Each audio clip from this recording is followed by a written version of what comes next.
motion to accept his absence of dispute. Okay, made it, second.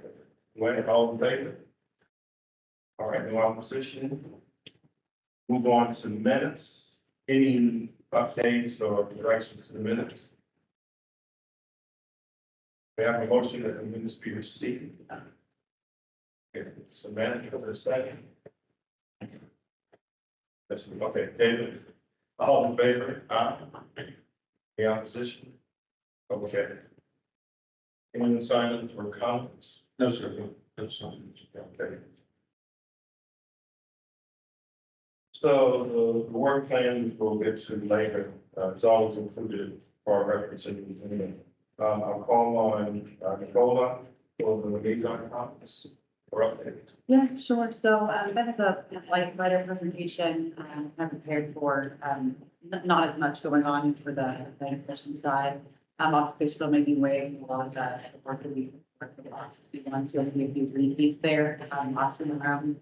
As far as just kind of the liaison with the planning commission, a relationship going forward, I think it's been a good time to talk about the things we're going to plan, what that might look like going forward, and formalize some of those processes or piece. But I'll pass it to Ben for actually some of the actual zoning updates. Yep, so these are all cases that we've had in front of us in the past, so nothing new has kind of come up since then. The first one is Z 3523, which is on Wilbur Street.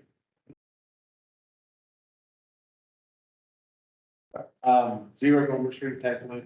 It's the area near Wilbur Street and Hayden Ferry, which we passed on the way here. This is the 17.8 site that is currently conservation management, and they want to change to allow 3-story apartments. The plan would be for affordable housing here. That there have been multiple conditions added that would essentially limit development everything outside the floodplain and then add a buffer on top of that. And also expand the tree conservation area to double what the code as for now.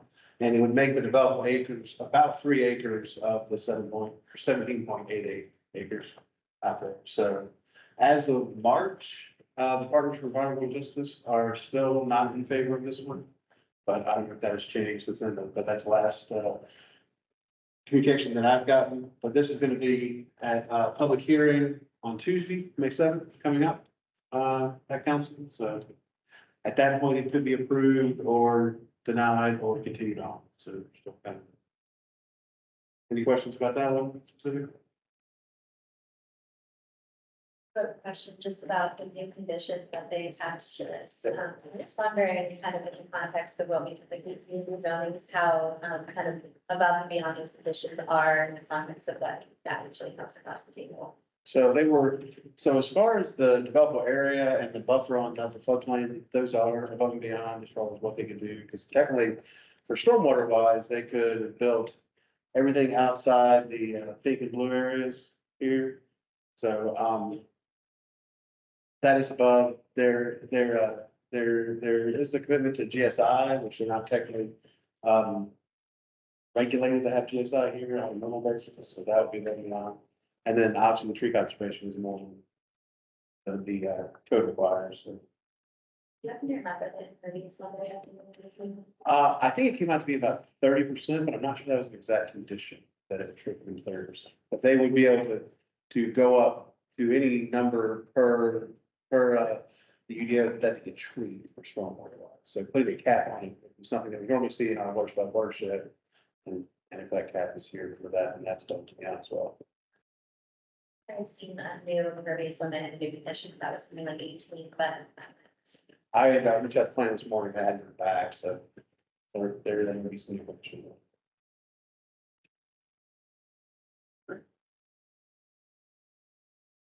Next one is Z2823. It's Hardin Road, which is near the Lake Moon Trail and Blue Ridge area. If you know where that intersection is, just north of the Art Museum. This is kind of sort of a zoomed out map, more than I usually do, because this area is kind of interesting. Use my fancy pointer here. So this is the side area here with Blue Ridge Road coming down here. And this is Hardin Road, and north of here is Lakeland Trail and Rex Hospital. This area here is the Art Museum. And then there's development downstream, that's commercial development. And then you get into a residential neighborhood before you get to the belt line, which is where the drainage hooks up with House Creek. There are drainage complaints in this area, and city staff, Wayne included, has been out to visit this area. There's a lot of severe erosion out here, and we've given them some tips on how to kind of improve their channel stability with plantings and things like that, but nothing that would put them to the top of the list of the drainage systems projects, like in the near future, being like 1 to 3 years. The site itself has put on a restriction on rate of runoff that it'll control to the 100-year storms, pre-development conditions for rate of runoff, which is pretty good because this lot is like 7 acres, completely undeveloped except for one house. So if you ever drive down Blue Ridge, try to drive past the lot, it's odd that this parcel of open space is right here next to the artist. But that's going, that was deferred to the May 21st council meeting, which is 2 weeks from Tuesday. And it was talked about in the Growth Natural Resource Committee and also the Transportation Trains Committee. They were concerned about the neighbors, about traffic going down 11th Street through their neighborhood. Transit and stormwater concerns were about the increased discharge going downstream. Any questions on that? Oh, I'm sorry. The zoning would allow us 7-story structures, and it's going to be apartments is what they have.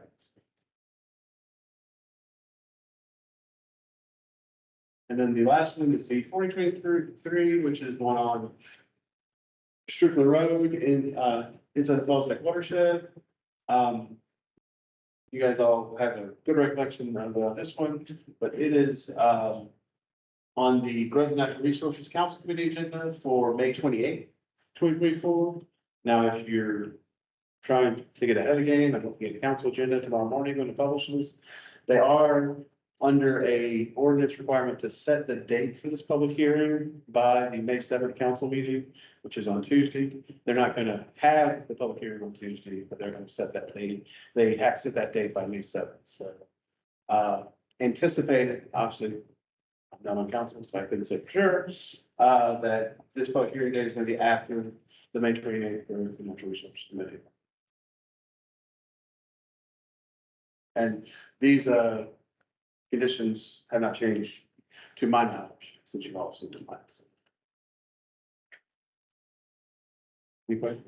And just one comment that I do expect council typically allows public comment at the GNR meeting. So there would be an opportunity for anyone who's watching it at the GNR meeting as well. Correct. Yes, thank you. And that was it. Okay.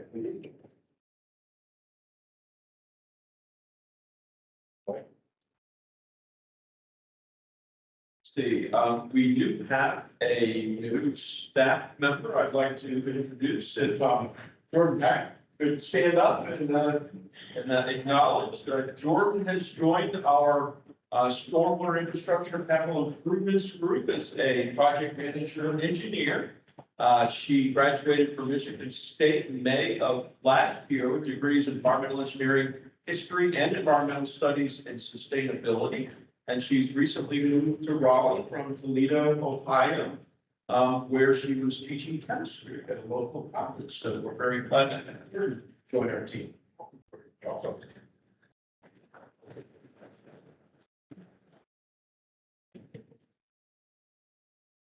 Moving on, high priority topics.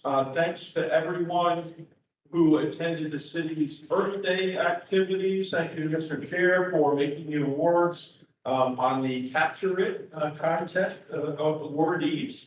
Had a really good turnout, a little bit of rain in the beginning, but then it cleared up.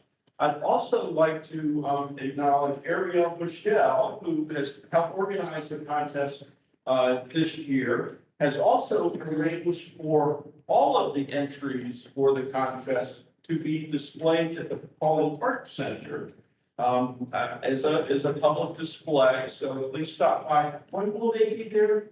May 11th. Through May 11th. So anyone that would like to stop by and see all of the entries, they're there. And there was a reception as well for all of the artists. So I think that was a very successful activity that we'd like to continue in future years, just to get acknowledgement for not just the winners, but all the winners. Excuse me.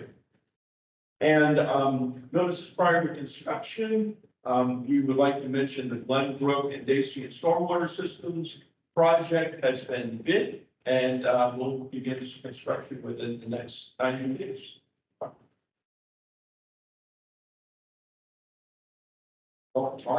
Any questions for Wayne?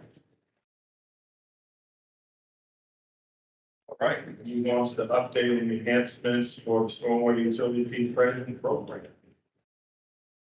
Yeah, good afternoon, Commission. Scott Bryant, pleasure to be with you all in this beautiful setting here at the Woodland. So everybody's doing well. 80 problems here from our Raftellus team. We have been working on the stormwater utility fee credit program with your input now for about a year. In fact, it was Yeah, it was Katie was here. May 4th, so. The team is The smack meeting fell last year. The team has continued the good work throughout, and we're really honing in on a comprehensive set of recommendations for what's going to really become essentially a brand new fee crediting program. So the fee crediting program has had relatively low participation for customers thus far. We want to really grow the customers' involvement because that means there's more involvement with stormwater practices that are beneficial for the public, for Raleigh. So we're looking forward to that. So Katie's going to give you an update on our recent discussions. A lot of excellent work around stormwater facility credits. We've got something very significant for you to share around those lines. And then also some other interesting credits. I'll let Katie mention those, and we welcome your feedback.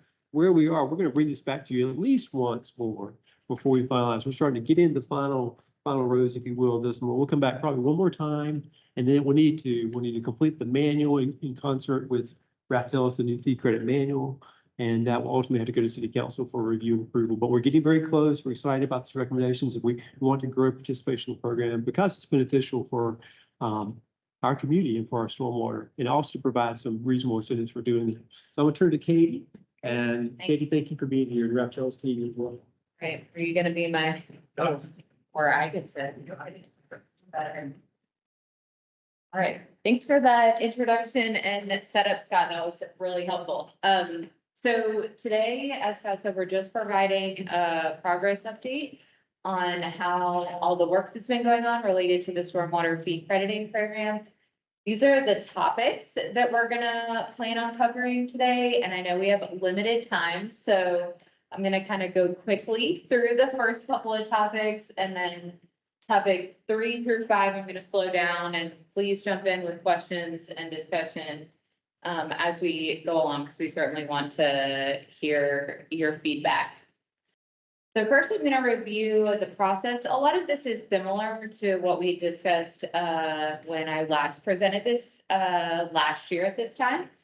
So we have been meeting with staff and been holding a series of workshops to kind of really discuss all aspects of the fee crediting program. So starting with reflections on the current program, thinking about the future goals for the program, talking about new credit types, updates to existing credit types, and modifications that we might want to consider, looking at the credit amounts, how much credit do we want to give, and thinking about all of the logistical and administrative details associated with implementing a more enhanced stormwater fee crediting program.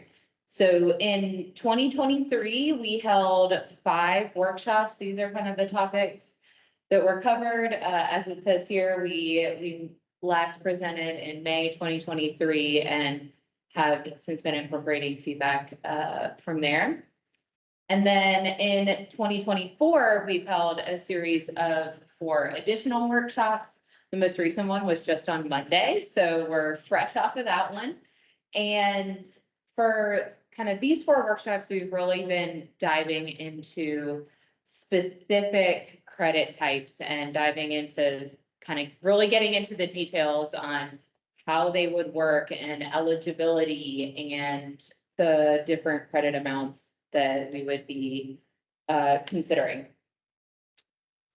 So first, I just want to talk briefly about the program goals. So I'm sure I don't have to share this with you. These are the City of Raleigh Stormwater SMART goals. These are your program goals. We're going to be talking about these in the visioning session later, so maybe it's a good reminder to have them up here. But one of the focus areas was thinking about how the stormwater fee crediting program might align with and help support the overall City of Raleigh stormwater program goals.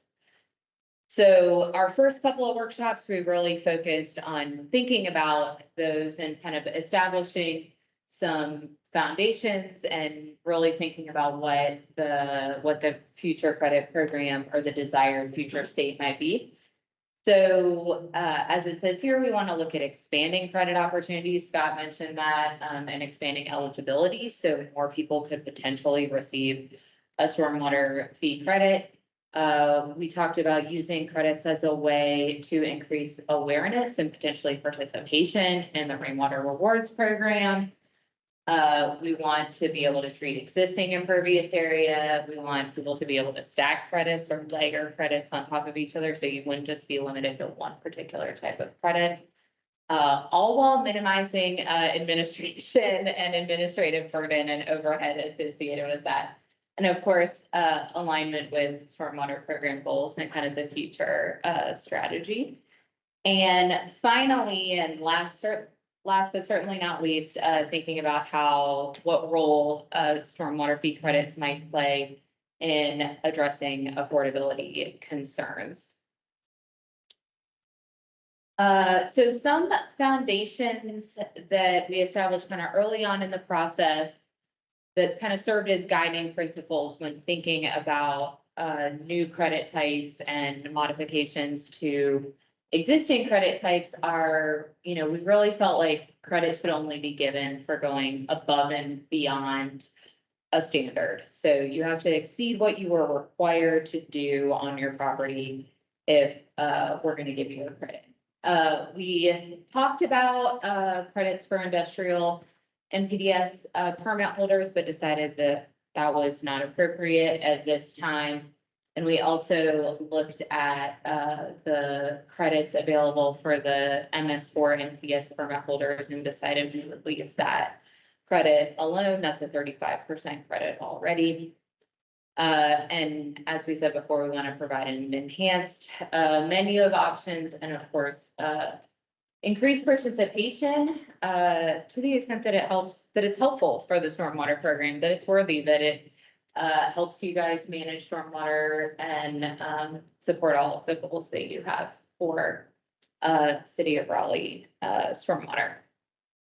Okay, so that was the first couple sections in the agenda. So I'm going to try to slow it down here so we can really have some good discussion on the different stormwater credits and modifications. So this one is the stormwater facility credit. This is a current credit that you guys have, and this is the current framework. So what this says is you can get a 20% credit if you manage the 2-year, 10-year, and 25-year or larger storm event on site for your property.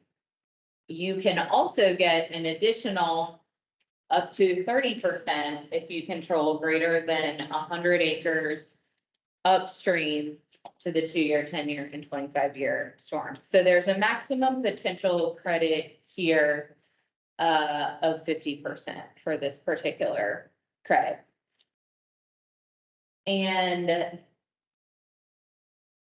one of the things that we landed on in our discussions was looking at shifting this particular credit to a volume control credit. So instead of focusing on the peak flow from storm events, which is what this credit type does. We say we care more about focusing on managing the volume of stormwater. And there are lots of benefits to volume control.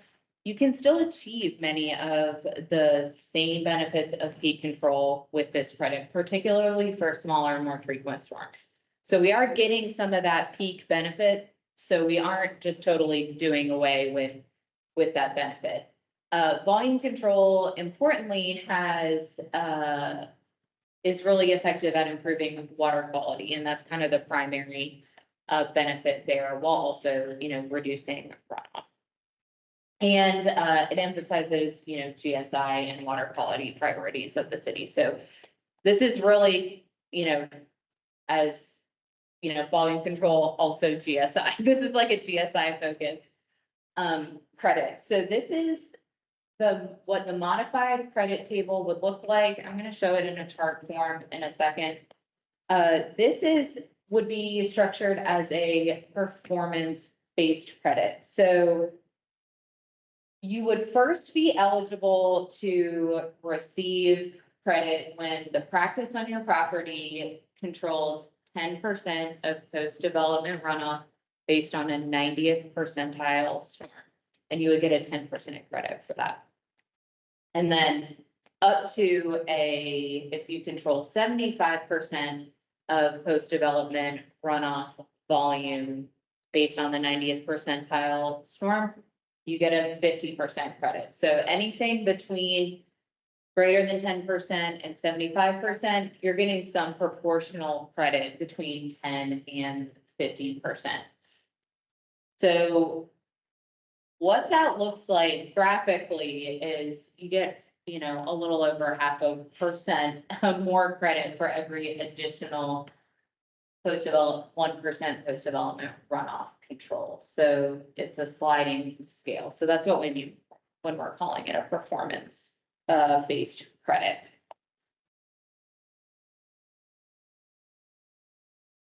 So I'm going to pause right here for a second. Anybody have questions on the technical details of it before we continue discussion on it? What's storm events we're talking? That's now you said Pardon? not, what storm events are we talking? The 90th percentile storm. So that for this area is about 1.413 inches. You translate that to the 5-year storm, Less than a 1 storm. Yeah. less than one. Less than a 1. So much more. But the idea is 90% of the storm events we have are 1.4 inches or less. So from a water quality perspective, you're treating more of the first Washington types of storms with these facilities. And so the logic here, we've had that peak flow control type of credit since the stormwater utility started 20 years ago. And almost no one has taken advantage of it. We have about four people Yeah. taking advantage of that credit, and we'll grandfather that in. They will continue, but the idea moving forward is, and the reason is when this utility started in 2003, we didn't have peak flow controls. Now we have regulatory peak flow controls. So anything in the last 20 years has had to control the peak flows for the 2-year and the 10-year storm.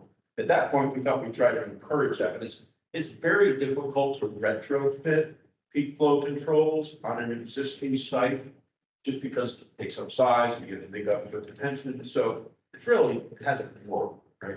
So the philosophy we're trying to go through forward with this is let's put the credit emphasis on the the drainage stormwater infrastructure, the volume controls. There's a lot more flexibility in retrofitting the existing sites. It would apply to rainwater rewards projects. That's coming now, and that's all part of this philosophy. So we're really looking to shift the credit focus more on volume control and water quality control, hoping to get more retrofit from those sites and properties that don't have those controls in place. So really big picture, that's kind of the direction we're proposing. But certainly welcome lots of any feedback. So you think this is easier to understand and would be easier to promote than the peak control? Or just different? Well, I think, I would say it's probably just different. I think, one of the things is there are lots of different ways you could compute the volume control benefit. So one of the, and we had lots of discussions on this, and one of the pieces that we decided to focus on was, let's just focus on the post-development condition. And a lot of times volume control can be computed by comparing the post-development to the pre-development condition, which is a lot more complex computationally, more administratively burdensome, and probably more difficult to understand too.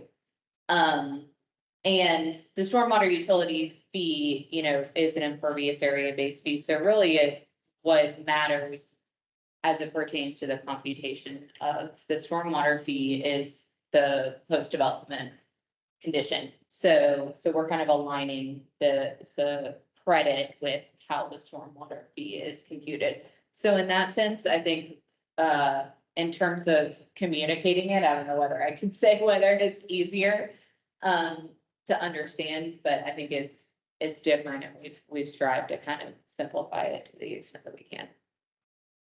Are you gonna use I say a credit name, it's gonna be similar to DEQ's credit name for volume. It will, yes, in terms of the design standards, it will reference those integrated design standard. Now, this is a little different crediting over the DEQ's is like nutrient credits. Right. Whatever you have in section E, credit name, you get annual, or depending on what soils you have and what kind of function. So there's a crediting document. Yes, and it will reference the design standards and be very similar to that. Credit in the sense that this ordinance, or this means dollar, right? Mhm. So it's just a little, but basically the same design standards. Yeah.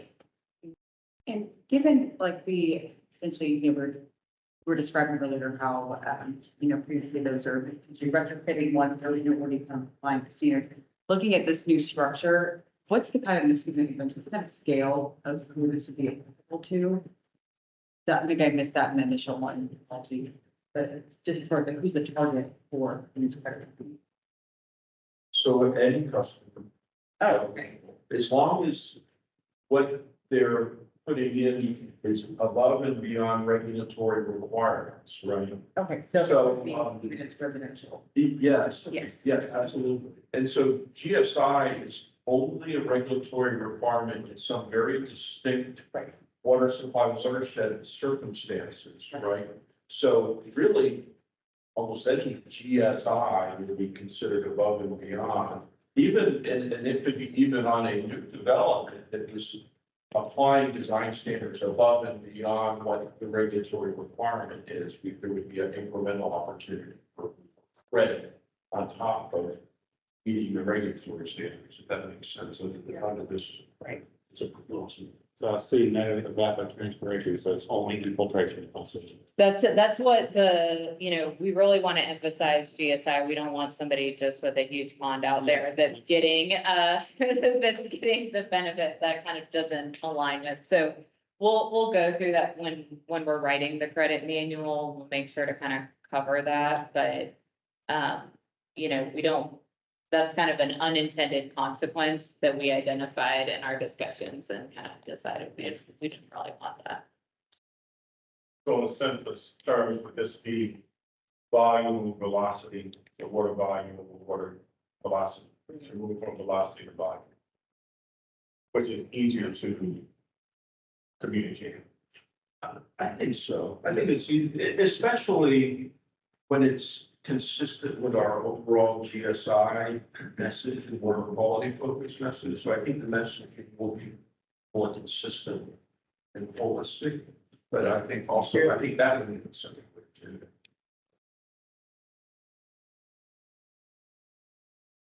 Yeah, so as we've kind of been dancing around at both non-residential as well as residential customers could receive this credit. We have talked about all along that, we're gonna have some credit available to rainwater rewards participants. We haven't really finalized that. We've had lots of discussion on it.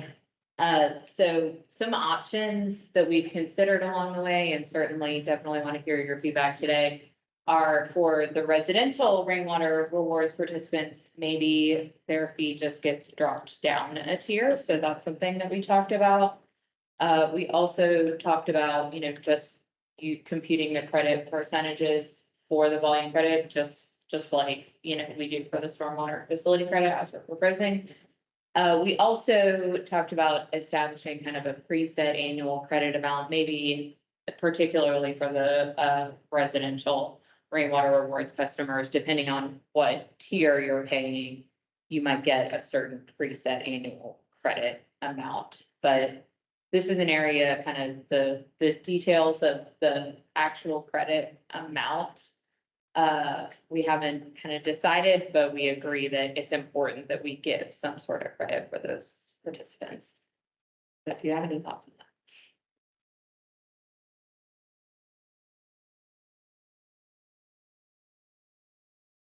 I'm interested in what the potential downsides are of just doing the same thing with the credit percentage computed as proposed, for the rest of the stormwater.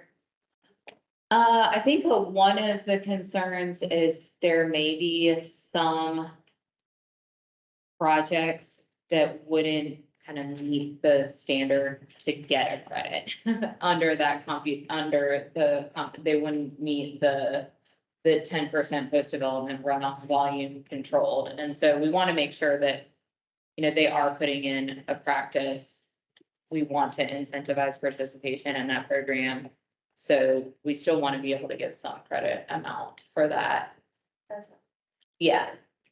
Can I just build on that? Yeah, sure, please. And the philosophy of rainwater rewards, yes, it's more of a quality benefit for those projects, but this is also outreach, really, right? Outreach and engagement and getting people talking about water quality. So we do want people to qualify to some degree, right? And so it's this balance of, giving them credit or doing the right thing. Also the administrative burden, right, is part of this. Do we want we do some review for rainwater rewards, but, do we need to, what level of calculation do we need to calculate a credit? And then the other philosophy really for all of these too is, our billing system is pretty sophisticated, but it's not completely flexible. We want to have something that's fairly easy to implement in the billing system that we have in place right now.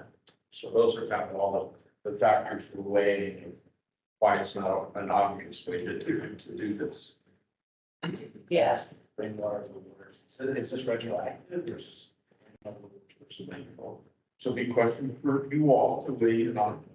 We were thinking, sure, if people had already done rainwater rewards, now they might have to come back and, we'd say, hey, you're eligible for this, then they'd have to come back and ask for it, technically, perhaps. But that's something, it's something that you'd like to do. Yeah, I think if they're outside of the window of their maintenance agreement, we might ask them to provide some, proof that their practice has continued to be maintained as well. Is it a goal to have this be running increase neutral, like to start out with, or just gonna see what happens? We might have to see it.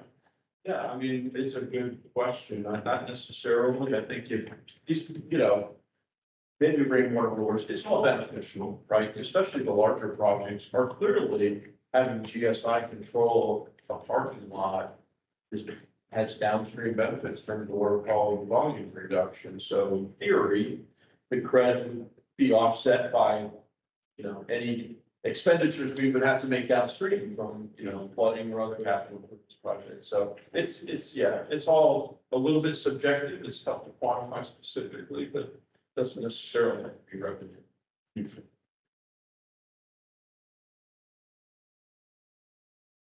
Great. And as Wayne said, existing credits. So if you're already receiving a stormwater facility credit, we would give you the option to continue to receive your credit as you currently are. Or you could apply to receive credit under the new framework. And if you get more credit under, the volume control method, we'll happily give you that extra credit.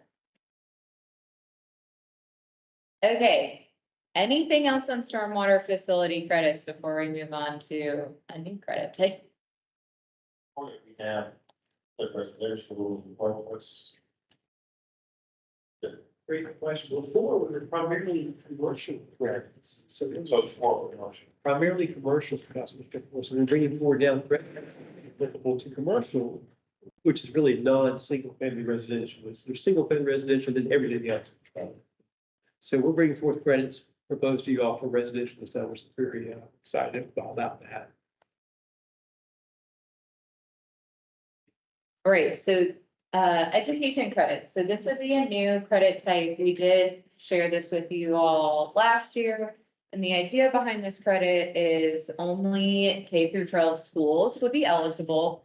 And we've been talking about them receiving a 5 to 10% credit for delivering some sort of educational program or curriculum specific to stormwater, to their students. So this is really focused on educational component. The data would be used to support NPDS reporting. Education is a component of that permit requirement, so it does closely tie to what you all are required to do. Credits would be applicable on a school basis, not a district basis. Wake County Schools is the largest ratepayer that you all have. But the whole system wouldn't automatically get the credit. Each school would have to participate in order to get a credit. We imagine some sort of threshold of students that the school would have to serve. We aren't looking to capture kind of homeschooling programs here. So 50 students generally is a good number to kind of eliminate some of that stuff. And application would be required and the credit would be good for 1 year and you could renew it each year. So we've kind of moved this along where we've narrowed it down to kind of 2 different options that we've been discussing in the workshops related to this credit. So the first option, what's referred to as a flat credit, is where we would grant 10% credit if the school has a pre-approved educational program that City of Raleigh approves as stormwater related. And the idea is that each student would participate at one time while they are attending that school. So, for example, maybe the school decides to implement their stormwater education at the 3rd grade level. So they do, a series of lessons on stormwater for every 3rd grade class. So as they move from kindergarten up through 5th grade, at one point while they're at the school, they'll get some education on stormwater. So that's the idea behind how it works. We aren't expecting, when we say each student participates, we aren't saying every single student in every single year is getting this stormwater education, but we want it to be kind of incorporated and integrated into the school curriculum. So that would be a 10% credit. We also considered a tiered credit, so that would similar, maybe we would lower the standard slightly. So if 50 to 74% of the students in a specific grade level, say 3rd grade, maybe 3 of the 4 classes participate or 2 of the 4 classes participate, then you could still get a 5% credit. And if you exceed that, then you could get a 10% credit. And this grade level methodology and kind of talking about how each student receives the education at some point while they're a student at that school is a pretty common approach to this type of credit for other communities that have an education credit. So that's kind of why we use that particular metric for determining, eligibility for getting the credit. And as I said, it would be school basis, so the school would provide the supporting documentation that they delivered the education and the details of the program. And then they could get the credit. So I'll pause there. Yeah. So would that, deliver real money savings for the school? Well, the Wake County Schools is the payer, so in theory, we would love for the savings to be passed down to the school and have them have more budget for school supplies and other stuff. But, we can't necessarily assure that and, how the money gets used, but that's a good question. Are you all gonna like set up a curriculum for them, or will they do their own research? Yeah, we don't imagine setting up a curriculum, we are not teachers, staff is not teachers. But we do want to make it easy for them. So I think we plan on we already have identified some good educational resources that maybe could form the foundation of such a program or curriculum.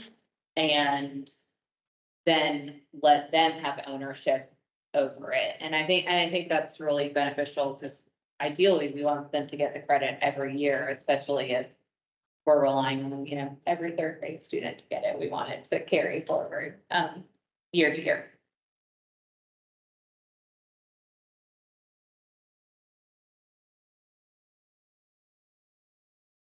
Okay. We also talked about whether this particular credit could be extended to, higher education. And there are some challenges associated with figuring out the right metrics for how this credit would be applied at the higher education institutions. We would want good alignment between the requirements for K-12. So while we aren't opposed to it, I think to start, we want to kind of see how the K-12 credit goes, what are some lessons learned, and then maybe we can talk about a structure for how it might be implemented at the higher education level if you so choose. But we did talk about that, so I want to share that. Schools also, like, well, can we get the GSI credit if they do an on-site project as well, just like. Yep. And I think, we would love for Wake County, and I don't want to speak for Wayne, but to participate more in like R3 projects and stuff like that. I think those present really good opportunities. I think that. For education. Got a Yeah. school that say participated in R3, got a project installed, could use that as part of the curriculum. We would Yeah. definitely like to encourage those directions.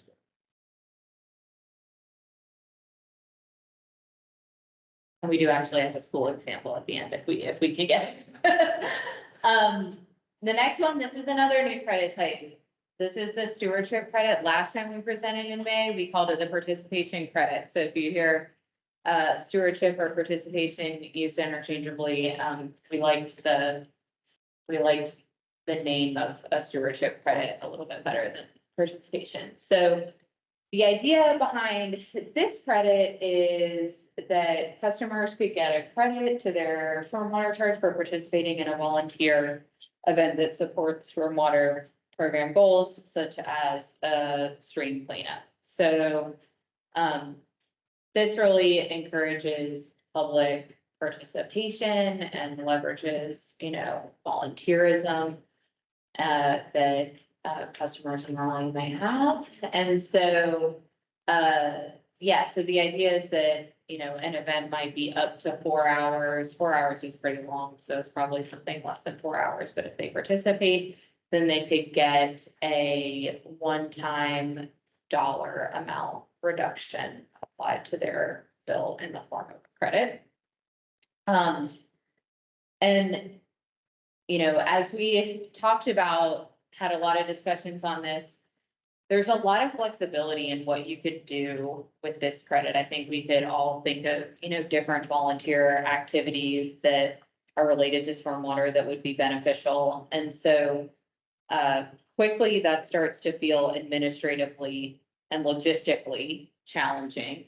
And so the idea with this credit is maybe we only start with granting a credit for participation in City of Raleigh Stormwater organized events, in particular, the 2 pop-up events that you guys currently have. And then customers, it'd be easier to kind of manage, all of the paperwork and information needed to actually apply a credit to a customer's bill. The credit would be in the form of a flat dollar amount, and per year, there would be a maximum credit limit for a particular property. So you couldn't have, 10 people and you end up with a negative stormwater fee bill. So there would be a maximum limit to the credit amount. And we imagine that most people would want to apply the credit to their own account, but we are considering options of allowing customers to apply their credit to another account, whether it's their neighbor's account, whether it's their church's account, or some other account. And we also have really liked the idea of being able to give people the option to apply the credit to some sort of donation bank or the City of Raleigh water affordability program. So those things are still being considered as well. And, we would provide kind of additional information on the activities that would be eligible. But to start, we're looking at kind of these 2 events per year. And then from there, we can expand it to more events potentially in the future. Right. I'm gonna quickly at least go through the school example, because I know we're running short on time and we want to get to the visioning, but this is hypothetical example.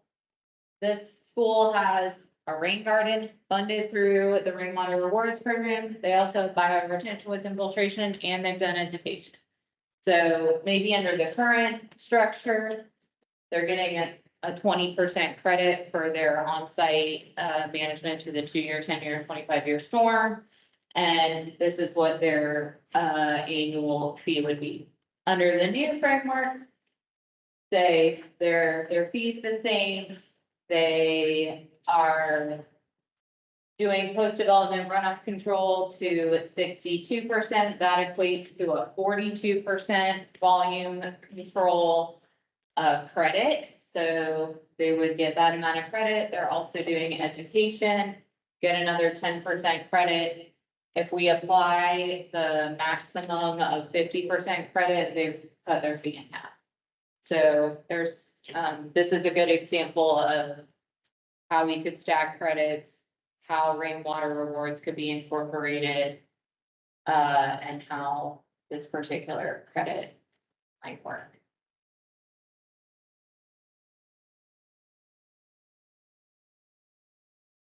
Right.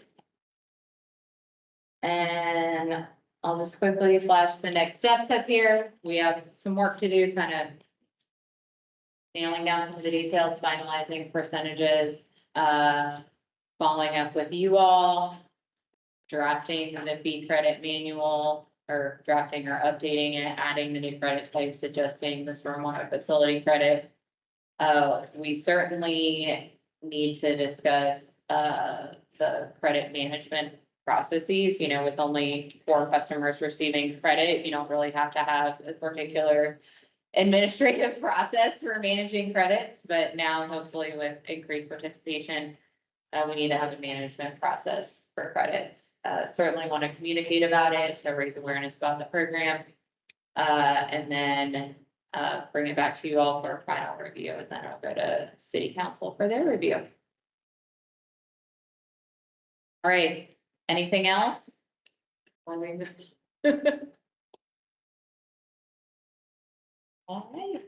thank you. All right, Scott. Okay. Good afternoon again, Commission. Scott Bright. a high priority for your current work plan is to think about and envision your next work plan. And so it's May, happy May to everyone. So we're just a couple months away from the new fiscal year, which starts on July 1st for us. That's our fiscal year 25. So with that will be your fiscal year 25 work plan. We're also, with Ariel's help, putting together your fiscal year 24 annual report. We'll be preparing that with you and in concert with you. And so both of those documents together, once they're finalized by you and approved by you, they'll go to city council. Right now, envision early October for that. So we are glad to be here. Let me introduce a few folks who are here. Our Raftellus team is here to help co-facilitate, as well as Wayne. Really appreciate the guys who received from Reverend Taylor and Graham Smith. Last week, as we were thinking about this session, this is really to hear from you all. So I'm going to be your note taker up here. We've got questions we can ask as well. Matt has pulled up this from your backup material, and these are just for suggestions. So we gave some background thoughts there. Some things you can begin to think about, but this is really open-ended. We've got several sessions on this, so consider this a very relaxed setting here. All ideas, brainstorming, visioning, no decisions are needed today. We'll come back next time and continue the discussions, and really, again, through October to finalize this. We have plenty of time, very proactive this year. So are we talking about SMAC's work plan, or are we talking about the stormwater program? Yes, really, both of them. They really do go together. As SMAC continues its work and its priorities, that informs and helps advise the program, us at the program level, what we do day to day. And as we do our day-to-day work and inform you about things like the fee credit program or reward rewards or capital programs, you give us advice on that. So that they really both go together and work together to support each other and are aligned. And so you'll see some of the questions are really speaking both to the program and to SMAC's role. We've also suggested some questions specific to each of those. But just to get started, I'm sorry. Let's start with maybe some easier questions first. How about our meeting frequency, location, duration? Would you prefer to meet for 12-hour durations? Is 2 hours? Maybe not 12 hours. I can go for 12 hours. Well, maybe I could used to go for 12 hours. Anyway, what do you all think about the monthly, couple hours? Does it seem to work pretty well for you all? Any thoughts on these logistical questions? As you look through meeting venues, we're in a wonderful weather facility today. Would you like to rotate venues on occasion? Field trips, more or less field trips.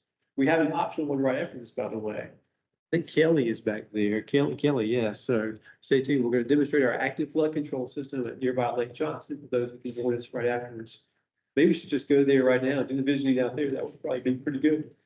Kelly's ready for that. Any thoughts on these sort of logistical questions or feedback? Put out there pictures, I think, are helpful to see the money in action and some of the decisions that we're making. And it's hard to do, I understand that, but I think it's nice to somehow be a part of your year. Okay. Yeah, that's, so we just look at this freaking lot, figure out where's that place, find it and stuff.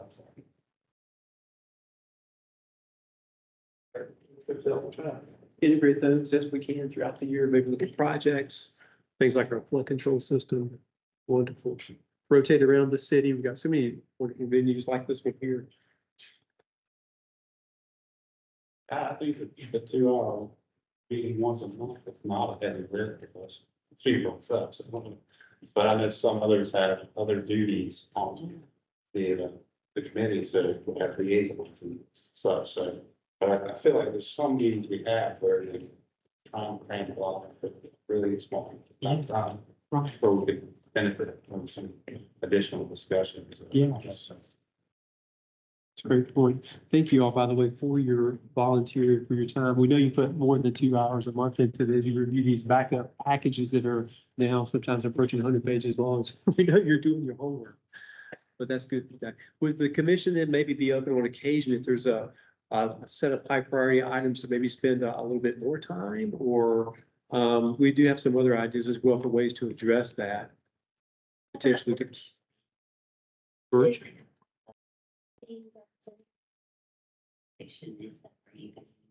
Good question. Wayne, thoughts on that in terms of boards and commissions? Public, open public meeting laws that apply, because this is a commission that is appointed by council and has a formal role. So, virtual meetings, could only occur if it was an informal, informational type of meeting. There could be no voting and so forth. So we couldn't hold these meetings virtual. There was a emergency provision that the governor issued that we were holding these virtually during COVID, but that has been ended. So we have to have in-person meetings now, which we broadcast, but commission members need to be in person in order to vote. So there are some open public meeting law rules that we could possibly have maybe a separate committee meeting as long as there wasn't a vote that is being taken. Like for certain topics that didn't have to be necessarily. For in-depth, yeah, or in-depth discussions or something like that, like a subcommittee. I'd have to explore that though, if it was a formal subcommittee, we could hold that virtual, I'd have to get that with the attorney's office. But that's an idea we could explore. Like information sharing, like just knowledge sharing and that kind of thing, where we're more or less consuming information and asking questions, just as our own educational purposes, something like that. I like the time of day, Okay. from the 3 to 5, and then if we do plan something afterwards, it's the option to do something afterwards. I don't mind that fact that it's like a couple, 2 hour plus if needed. If we could break up, so we're not 2 hours straight on the screen, that's then the 3 hours makes sense, or 2 hours and a half, if it's an optional hour or something, but 3 hours would be good, that's what I just find out. That makes much, so. So maybe on occasion, if need be, or something retreat oriented like we're doing here, maybe we could break it up, something like. Doesn't that do with 2 hours? Thursdays as well, first Thursdays of the month, is that pretty good for you? Just a question or follow-up, Grant. So say we were gonna do more field trips, would there be a preference to starting earlier?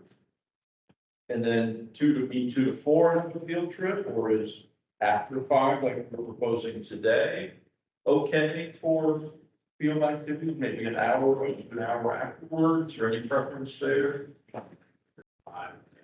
3 to 5 and afterwards, kind of like what we're doing. Because we will be having to deal with a lot more projects going into construction, so I think those will offer opportunities to move a meeting venue somewhere close to a project that maybe is ongoing and have a project visit afterwards, something like that. I think to Josh's point, going back and looking at the length of meetings, that's something staff and Ms. Berman have to look at it. And also the agenda to see, are there times a year when meetings are long? And are there times a year historically when meetings are shorter? So if there's a shorter meeting, maybe that's the field trip like this. When we went to the Walnut Creek Wetland Park or to station downtown, see, and that might help integrate. And it would be helpful if we understand that during these portions of the year that meetings are longer, that we let everybody know that this could be a 3 hour. And maybe for the process of the meeting, having some type of protocol, or call for resolution or motion to extend the meeting for 15 minutes, 30 minutes. So there are some guard. So I think all of those are possible. The time of year, like, at least extend, if you have more daylight, but then obviously in the fall, you have to worry about deer. I had one last year. Being out at night in October.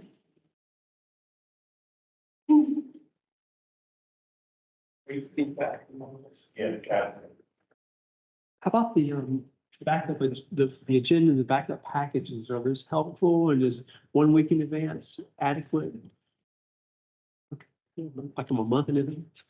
I'm not sure, we'd have to adjust a little bit to do that, but does a week work generally pretty good? Not the night before. Be a lot to. Okay, very good. Well, we'll keep going here in the interest of time, and so maybe we can even finish up a little bit early for Hill's demonstration. So what we did here, we looked back at your excellent work from FY 24, and we projected also what we might do together today, and then also forward to June. So I think it's on the very next page here. So it super well on this. Is there one that page potentially? That was interesting to see. Yeah. The hours. Yeah. So these were based on your budgeted agendas. We went through those and we didn't actually review the actual reports. They could be off a few minutes here and there, but they're probably in the ballpark. Still not showing them super great, but essentially from your upfront standing agenda items about 21 or 22% of the time. Rainwater rewards projects and program, almost 20%. Your high priority efforts around your work plan vision are up there as well. And you can, oh, thank you, that's super. Great.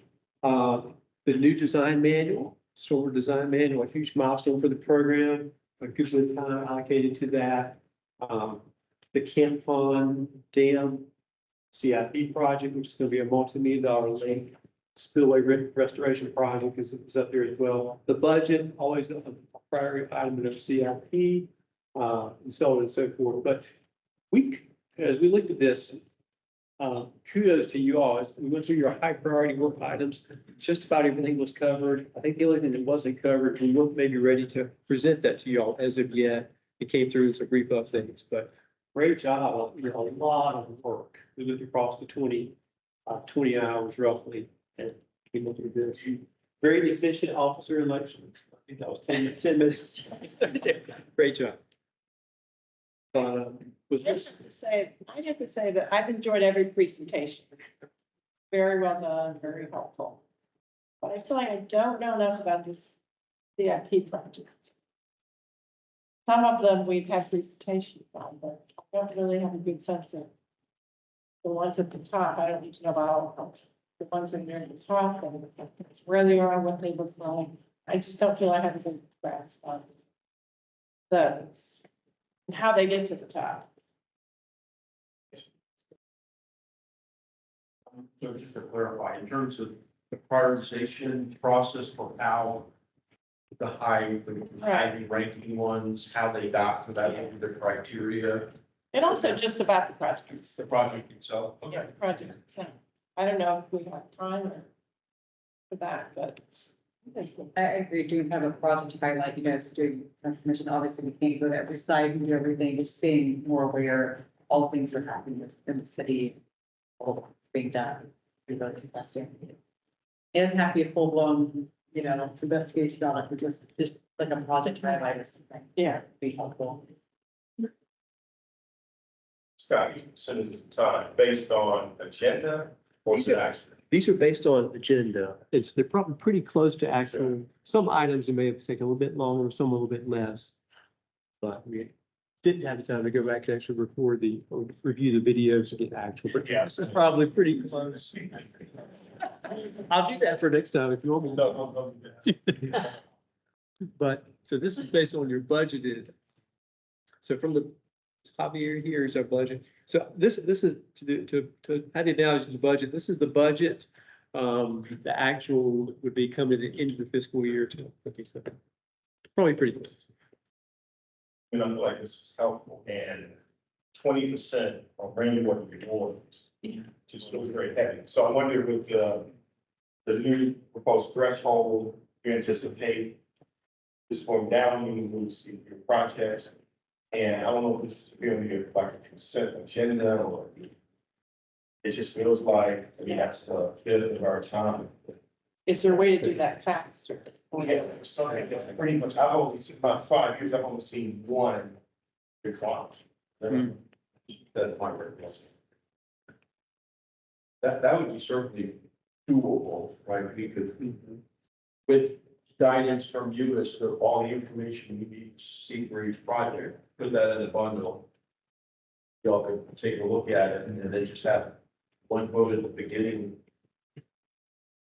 to approve it, or you can pull one out, approve the others, get a we always have the presentation available as needed. If there's questions, right, kind of like council, I'll do a council work, just you could pull one, go through the rest, get the details and then vote on them separately. Certainly could be something that might help. Yeah. I know, like, if you were putting together the presentation, it would be nice, obviously, having kind of that consensus packet or kind of summary on top, but I am suffering for some of those photos, I think they are kind of helpful to conceptualize where they are, what's going on. And you know, the scale of some of these things, some of the drawings, you know, a little bit, kind of depending on where they are in the process, a little bit, not always, I don't have record, but more conceptual than, you know, having these pictures, so we could have that, that'd be helpful. Yeah, it might take a touch more. Rainwater versus dash, but one page in each project, we're kind of supposed to review it. We would then be reviewing it, and we got the data before we showed up. Yeah. I mean, they've been really good at making submission, but Yeah. there's something else in there to make sure we have, but we could say, yeah, no problem. Yeah.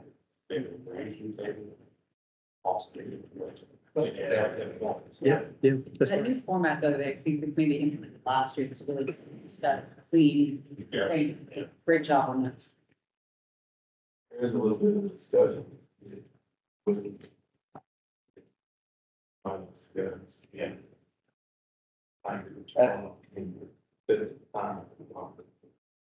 Well, maybe not all of them are good, one together, maybe they're all just there, and, or we don't expect a presentation, because we never see stuff like that. Plus, yeah, like when you said economic, you pull something out, but it's one, it's in, it's in President Reynolds. And I think, you know, I think you mentioned before, you just that new criteria level, and probably a reduction in number anyway, so hopefully that would help saving some presentation time on your end, so new time and. Well, Thank you very much. All the same lines. Yeah, the enhancements that have been brought forward that I think are coming back in a few months. Next month, maybe it's not August. We would do both of those. It would potentially increase the threshold, so that would optimize your time a little bit with rewards. But if there was a consent agenda as well to go with that, you could always pull any specific project. And we might have to work with the team to provide that more of summary or maybe even ranking tables, as Josh just mentioned, but have that ready for you. That could possibly save a lot of time. Still, commission will still approve those projects, review them, improve them, could pull, could ask questions, but can certainly probably free up some time. By the way, as we go through this, we did put staff notes together and they're there. So as I hear things that I think are in the staff notes, Wayne helped me with this and Raftel's team as well. Please help me to say, yeah, that was staff was thinking similar to that, or may suggest this or may suggest that. So we know that we have those sort of in they're on that computer over there if needed. So we start going around the room if you need any support from that. Okay, great. So this was a helpful table. We were interested to see this, but great job. A lot of work covered over the course of what we're projecting as 10 meetings for fiscal year 24. Essentially, everything in the high priority was covered, and many themes throughout your work plan were covered here. This topic right now is one of your high priority topics. Okay, Matt, we're going to go. The suggestion here, we've got about 4:10. One quick comment. Yes. So just one comment. We have paused on the drainage system stream stabilization projects here. We're doing a little catch up on the budget and so forth. So the last year probably does not reflect how much next year may be on DA. It may be closer to the R3 in terms of the numbers. So just want to point that out. We could pilot the consent agenda with R3. Possibly, if it seems like it works, could extend out the drainage assistance if you all wanted to. Because it's still, right? Maybe provide the detail that the upfront review. Again, throwing that out there, you know, if you want to pilot on one to see if it worked or not, that's an option. Excellent, great point. We typically have rainwater rewards and drainage assistance. They're sort of our leading agenda items because of the mention of the discussion that you all just had. Okay, Matt, is there a way to do this as one page? Do a one page potential? Correct, awesome. So these were just some suggestions that we put together in council with Member Taylor and Mr. Smith last week. Again, we're thinking about the program, or we're thinking about the SMAC work plan. Yes, both, and they support each other. So we sort of set the questions along those lines here. Thank you, Matt, for working with me.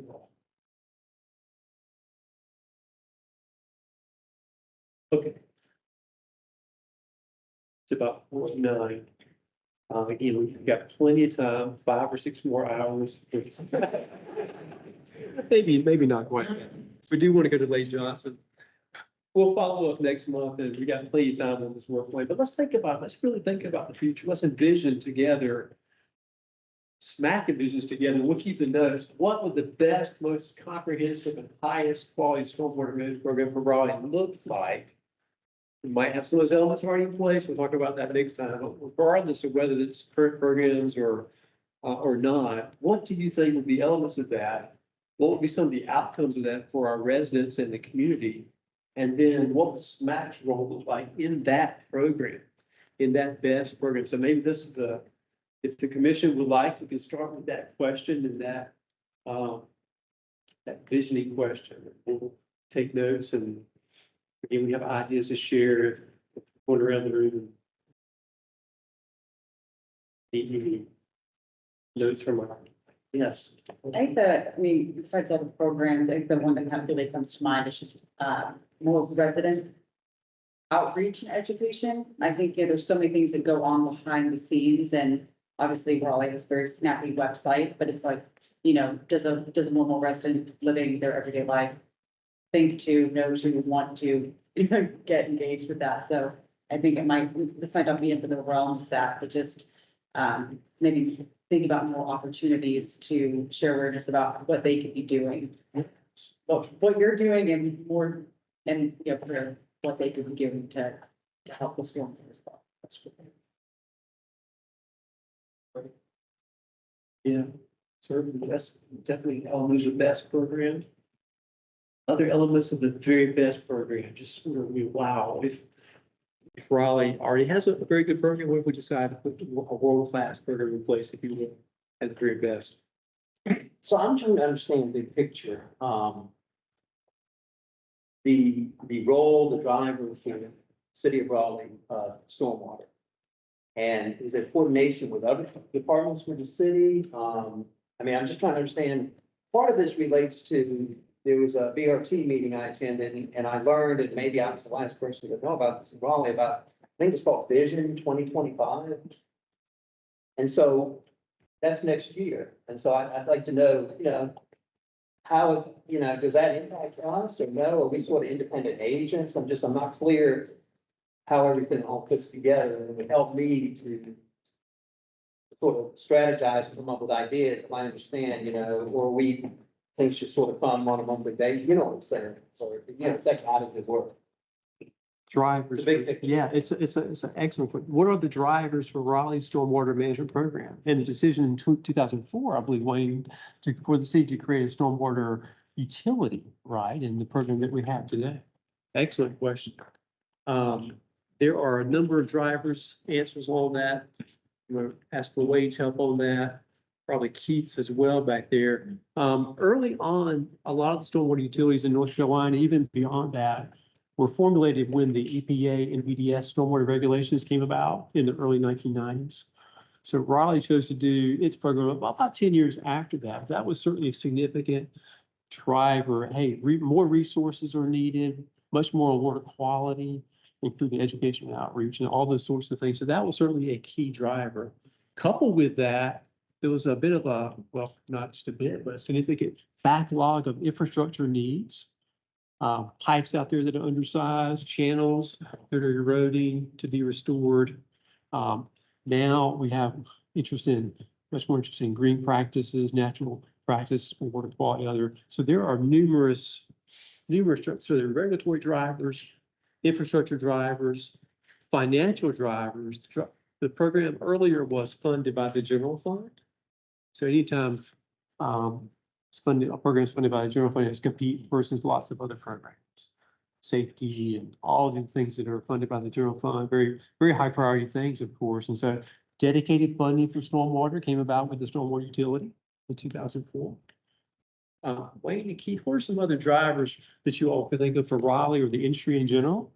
Yeah, and to Ian's point, there are very collaborative initiatives across city departments that we're involved in. And I think this was just before you started, for example, our Office of Sustainability team, we talked about the climate action plan. It's a citywide initiative that we have an important piece of. All of our green stormwater infrastructure is very much tied into that strategic plan. City, which is driven by council initiatives, has an overall strategic plan that is aligned by the committee structure, very similar. It's economic development strategies. They have growth and natural resources strategies, which are the ones that we most likely get involved in. But for every one of those strategies, the city has strategic initiative teams that meet on an ongoing basis that allow cross collaboration between representatives of different departments to participate. And employees can pick whatever strategic initiative. It doesn't have to be a stormwater one for a stormwater employee, although we often are. We are always involved in stormwater work. But I think, Scott, last time we tallied up, maybe 25% of stormwater employees were on some strategic initiative, either stormwater related or other. So our staff are very much involved in collaborative efforts related to those strategies. Plus, it's a good networking opportunity across city departments that a lot of other ideas evolve from that.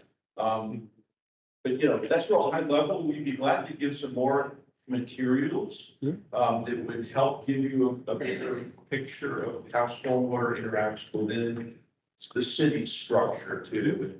But parks, transportation, almost every housing and neighborhoods we collaborate with. So lots of other city departments that we have very specific collaborative projects on. Absolutely. We can bring back a Yeah. presentation on sort of program history and drivers and all of that. Keith, would you add anything from an industry perspective? Well, I'm saying that another significant driver for best in class cities, stormwater program, would be to plan ahead and try not to build new problems because the world changes. So whether you're talking about climate change or the sea level rise component or how much it rains, that one of the perennial challenges is we need to be able to grow and flourish, but do it in a sustainable way so that something built 20 years ago in what seemed like an awesome cool spot with a good view of a little creek out back is now flooded every time it rains hard. And if you're looking at the potential for buying on the property or, FEMA's, it's a repetitive loss property. That kind of long range planning is hard. And it's very transcendental of just stormwater. It's about a lot of things. And so I'd say that's one thing, one kind of layer to get, maybe I didn't mention much of it. So why variety? Wow, the level of service that Raleigh has now in stormwater versus even 20 years ago in 2004 when the stormwater utility was created, and certainly well before that, and it was funded by the funds that were available through the general fund. What was it, like $6 million or so? General fund? $6 billion in 2003 was the total stormwater program budget. And our fiscal year 25 budget coming up is 38 million. And there's a whole report for you on the levels, if anyone's interested. That's long, I would say. We were very only reactive to any problems. We had a $100 million CIP, and I think our CIP budget was about 2-3 years, so you can do that. How long it would take. That's right. So yeah, we've come a long way in so many different areas since that original program was established. And now when the utility was set up, the budget went from 6 to 11 immediately, and then from growth and rate increases, now we're about 38 million, I think. That's right. That's right. It's all about. So you have to say, what are the focus areas? And then prioritize those and then start to plan actions around that. So how does that happen? Yeah, so we have a priority project, priority model that, SMAC was involved in the original development of that. Probably time to do an update of to SMAC. I think we did a presentation maybe a year, 2 years ago on that model, but have a lot of new members, so be glad to work that into the rotation here soon. But it has a lot of what we've worked for, very objective criteria. How frequently and how deep is the house flooding? How often does a street overtop from flooding, right? What types of water quality issues are we seeing? Public benefits, public safety, all those criteria are in that model, and every project gets scored and ranked based on how well it's scored in that broad spectrum of criteria. And that's what drives our capital improvements project, which includes drainage systems, and the larger capital improvements. Now, some programs will have separate pots of money and line items, like rainwater rewards is its own line item. Money doesn't get pulled from that, goes somewhere else, right? That's only for rainwater rewards project. Same thing with, there's a pool of money for green stormwater infrastructure. If we help subsidize other city projects that add green stormwater infrastructure in parks, so that's a separate pot of money that doesn't get pulled in. Floodplain hazard mitigation, again, is another separate pot of money that's really only for buyouts of flood-prone properties that meet the criteria. So, that's the other piece of it too, and we can always review these again in the CIP here.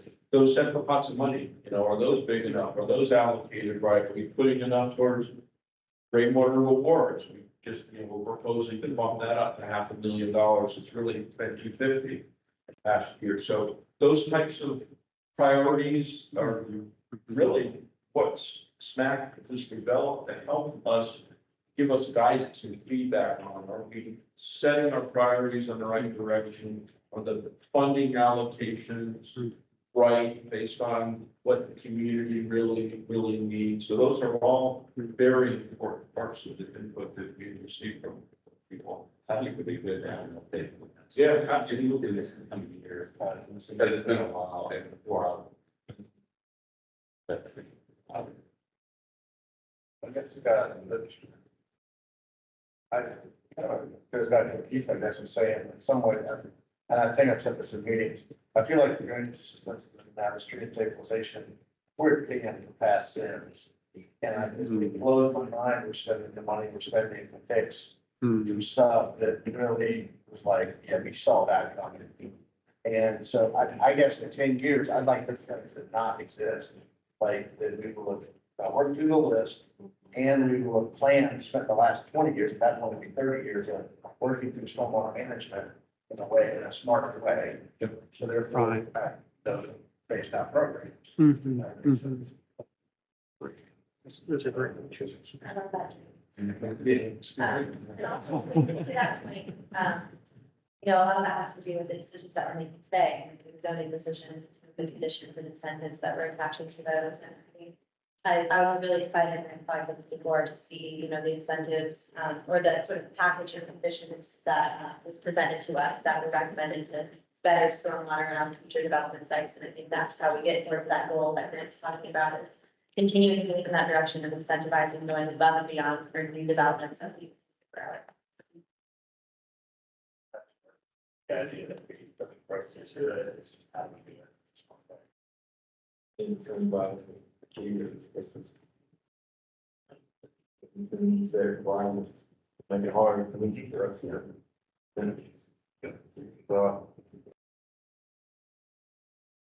Yeah, I guess the city, I can imagine, is where stormwater infrastructure is part of our daily life, like what we're walking through, it's all kids. we're seeing stormwater treatment everywhere, it's part of our public realm, it's part of everything, and, it's there. And everyone is, to go back to all this, original comments about education, or education is there, it's part of it, but it's education because it's in the realm, so it's just, you're in it all. Yeah, and the alerts that you get, there's a storm. I feel like at least last year, there was a ton of those alerts that came on your phone about, flash flooding, be prepared. And so it would be nice to understand what is the city doing to prepare people and make sure that we minimize danger in those situations.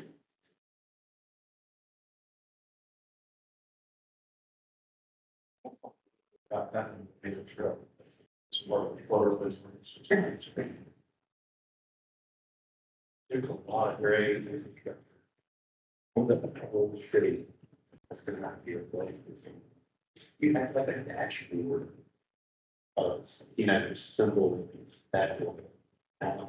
Straight from your, that's what they, how much is level five, or whatever you call it, that needs to be in place. Where are you, that safety? That'll be something that we present to the club as well. Here's our safety project, here's how many different limitations. Mile like. We're working on that. And absolutely, our condition assessment program, I think we've got three, maybe about actual condition assessment for 20% of the infrastructure. But we have surrogate estimates based on age materials, all the factors for the, and that's driving where we're doing the elevated inspection in the ground.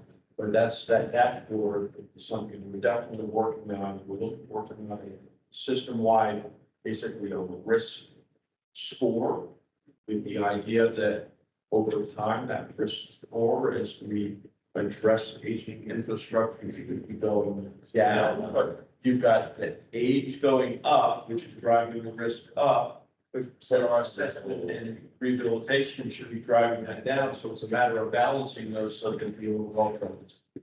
Yeah, exactly. For all of our legislators, and the modules of city works that connect with Willingham, which is the closed circuit television inspection, defect coding information. Yeah, and that's another update we can do. It's probably been a year and a half or 2 years since we talked about our asset management program and all of those. Is there a way on, I don't know how like annoying this would be to, cumbersome, maybe to create, but we all get the electronic bills for water, like how can we partner with, Raleigh Water? And they're just say, it doesn't have to be, here's your bill, it's like, have these links in there, like this is where they're located, they have their, stormwater, their address located, these are projects that are coming in your area, kind of linking it to those dashboards. A lot of things that you're creating it, but, how much, what's the kind of site metrics that you're actually getting as far as people doing that data? I mean, it's helpful for decision makers internally, but as far as getting more like, this is what's going on in your neighborhood, this is the stormwater, this is what's, here's some of that money's going, or what we're doing to improve this system, or things like that. So leveraging that system tool in place as an educational source, potentially. I recognize it's a billing, it's different, it's a different collaboration, so I recognize that could be a bit of a cumbersome ask. It's great feedback. We've partnered closely with Raleigh Water on many programs, including the billing. Matt and team work with them every day on that. We have got messages out about what the rates are going to be. And Rainwater Rewards, I think several years ago was highlighted, and participation in that really grew afterwards. So great feedback. Thank you all for this discussion. And to the point, the question earlier, this discussion helps inform that program and those priorities. So thank you all so much. It's really ultimately, we report the programs or make recommendations for staff and commission to city council for decisions about things like budgets, rates, and levels of service. But that always goes with your guidance and input, staff's thoughts on the day-to-day operational level, and then, of course, all of our community input to that. 4 more hours. All right, another half hour or so. Or really, we can we can head to Lake Johnson anytime that you all would like, but are there other elements about this best program, this best imaginable program for Raleigh? We don't have to figure all this out today. We'll keep the discussion going next time. Curious, are there members or anything that happen to bring residents awareness of the programs that are available? Because honestly, I didn't even know, I've been in Raleigh for many years now, and I didn't even know these things existed until I became a HOA member, and we have a wet retention pond.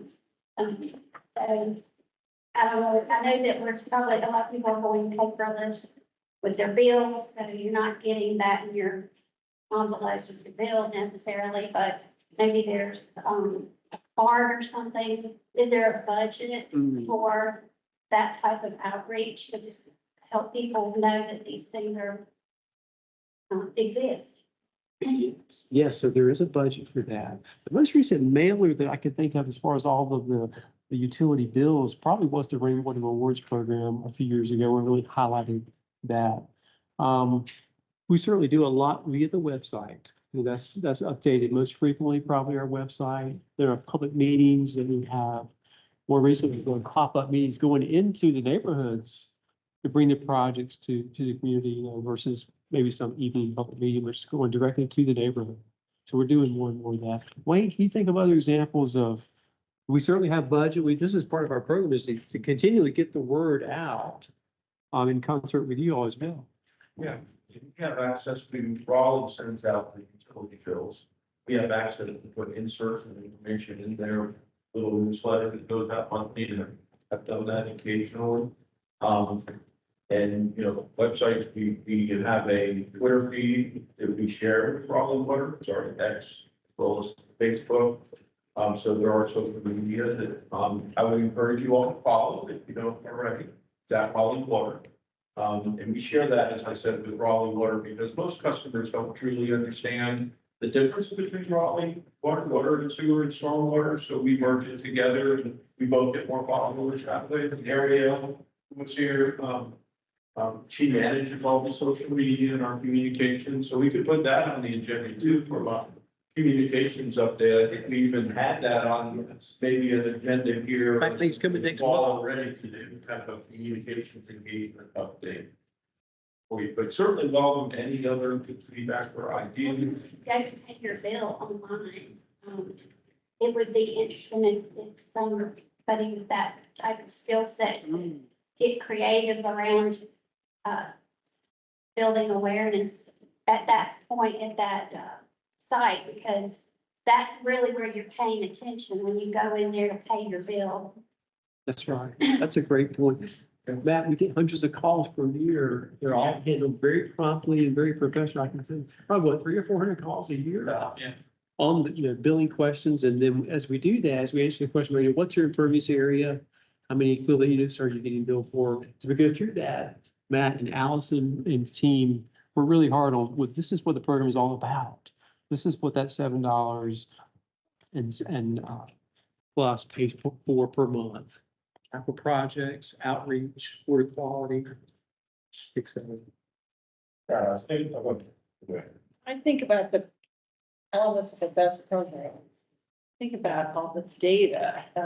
My impression is that over the last several years, with asset management data and watershed data, it seems like we're in a good place with that, but it's a continuous updating of the data and using it and maintaining it, using it, analyzing it. What's your sense of that? Are we ahead of other programs? I think we're ahead of the programs. I think we can do better. In fact, we have a project which probably hasn't come across your radar yet. It's our data management plan that we have a consultant underway. It's just kicked off. Because we have recognized the amount of data we're collecting is massive and increasing daily. It's a lot there. Our water defense studies from all of the city works work order, service requests, and all of that information, all of the condition assessment information. You know, when we do street walks, we have GoPro video cameras that collect, the stream recorder. So We are doing a comprehensive assessment of all of that data, making it shareable, accessible, so that different divisions within stormwater know about that data, know where to access it. If they need it, they might not even know it exists. It might help another division than the one who collected it. And so it's a very collaborative approach to how we're storing that data. And then the other part of it is making it transparent and visible through dashboards and access. We have a relatively new staff member, Moses, who's our Power BI dashboard expert. There's probably another one to put on the agenda for a future SMAC meeting of all of the dashboards that he's been building. Right now, those are all internal for our purposes, but we would ultimately like to roll out pieces of that as beneficial to be external as well. That's something we have in our vision, but we haven't started actually doing it. There's a lot of information on the website already, but not a lot of the specific data for like emergent studies and so forth. Certainly something to do. Yeah. So I think that's exciting to hear. I know, Durham has, all of their water data accessible on their websites, and they can access and look at all the monitoring they're doing, and they do kind of like yearly report cards for each of the divisions. Yeah, so that'd be very cool to see. I know it's did a records request for Raleigh, so they're just interested to know what it was, and it'd be great if it's more kind of like publicly available.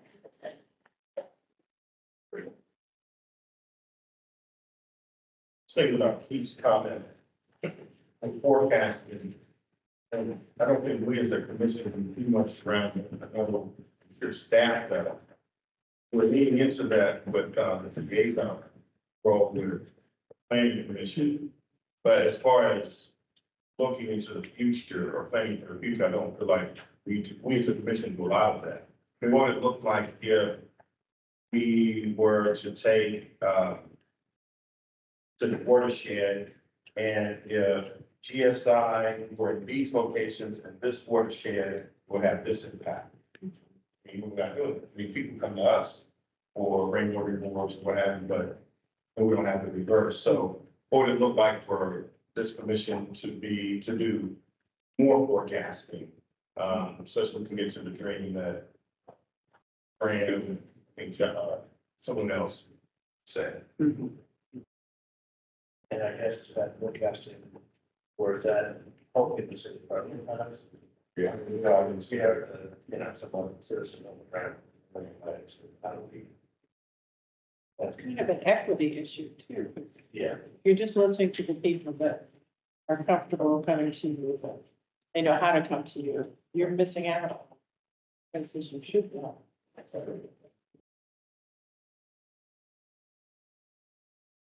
Yeah, and like community efforts versus individual efforts.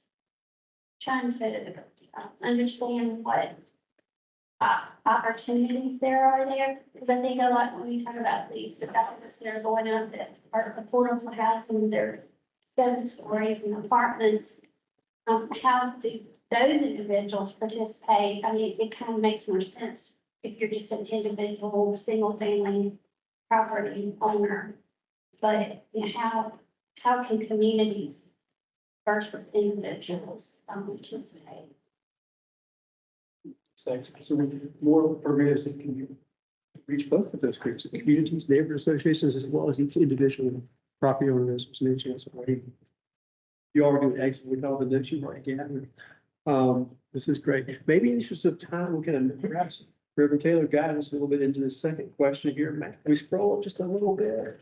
And again, we'll come back and do more of this.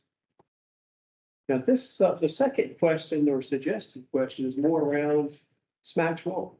And one idea is already come up with for vision planning for the future, forecasting, prioritizing, et cetera. What do you all think about some of these questions? First, is SMAC.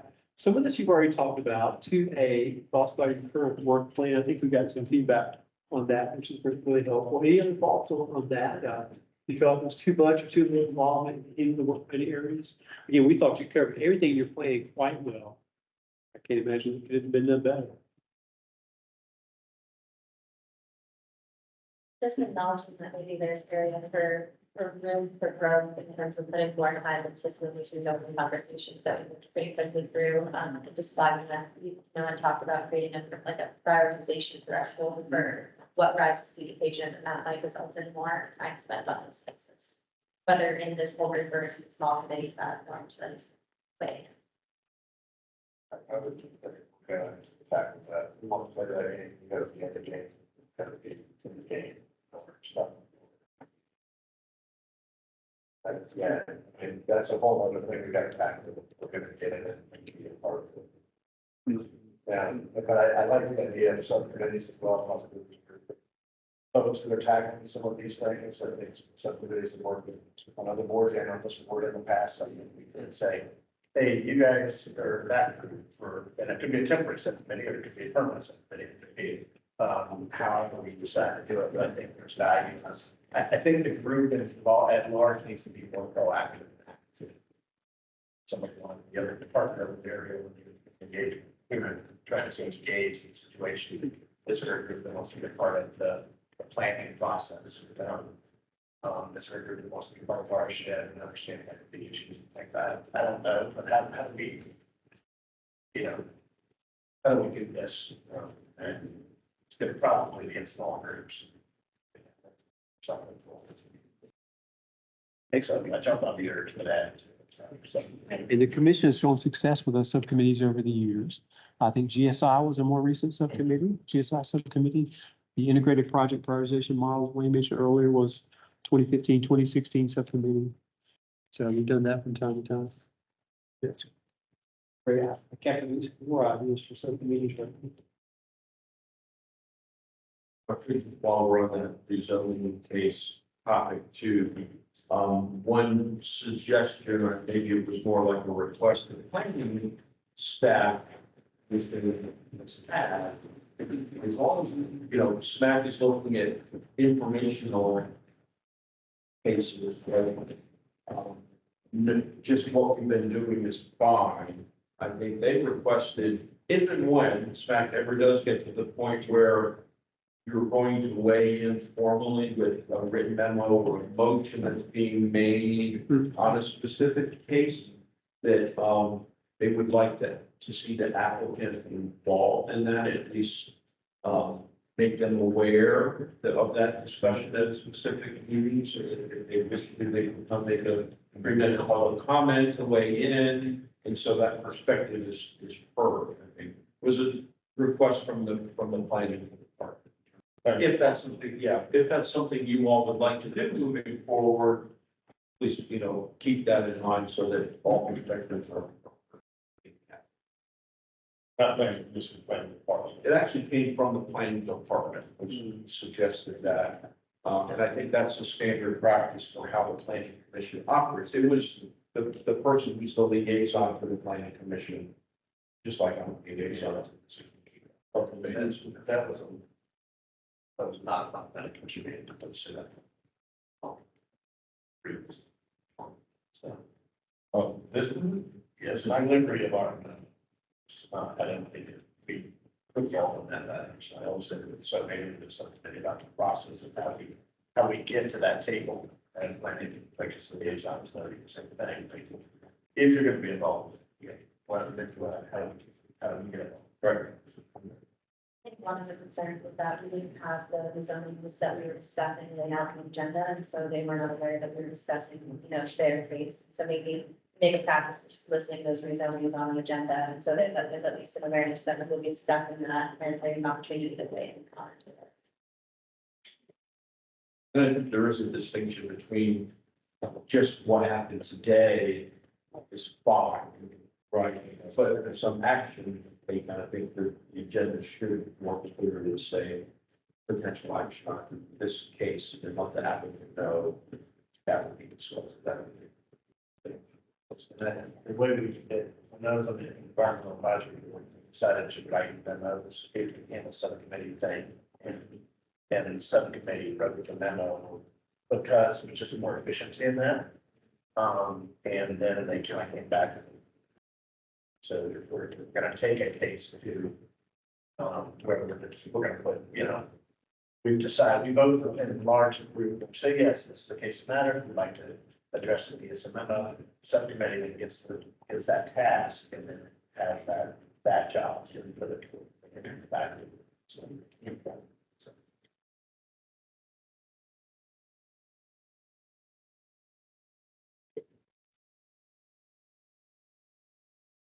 You're perhaps interested in a potential subcommittee around the planning liaison role for some specific ideas, list the cases specific. We had that on our standard agenda, but to list the specific cases, I think, Samantha, is what you're recommending.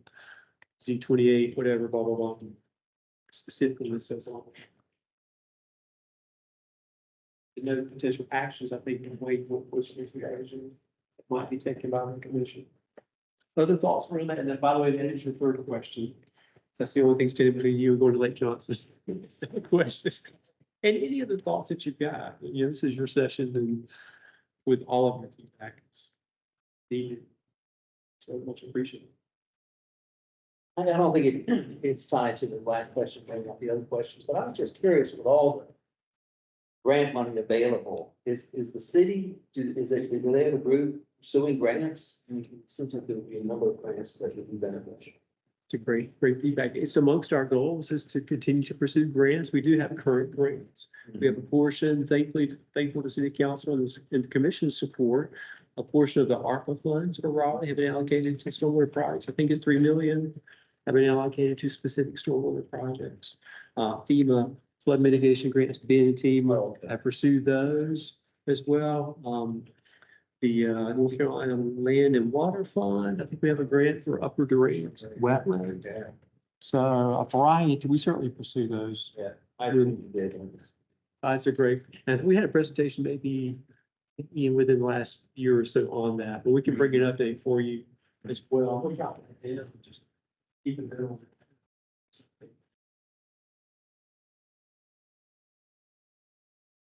That fund, we're talking about that. That fund.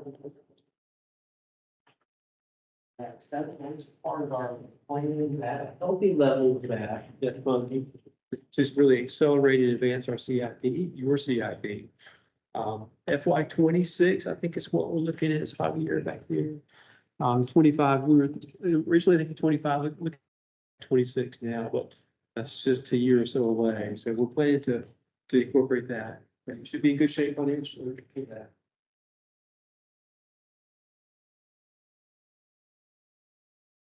Other thoughts, other feedback? I see Kelly is excited to talk about active flood control here in just a few minutes.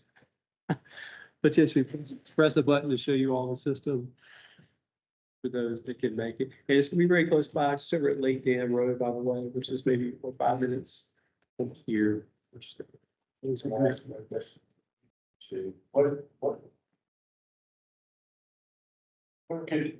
do you, if you were to assign us jobs, what would you say, hey, commission, you could help us by doing these 3 things? That's great. We've got about a dozen things. If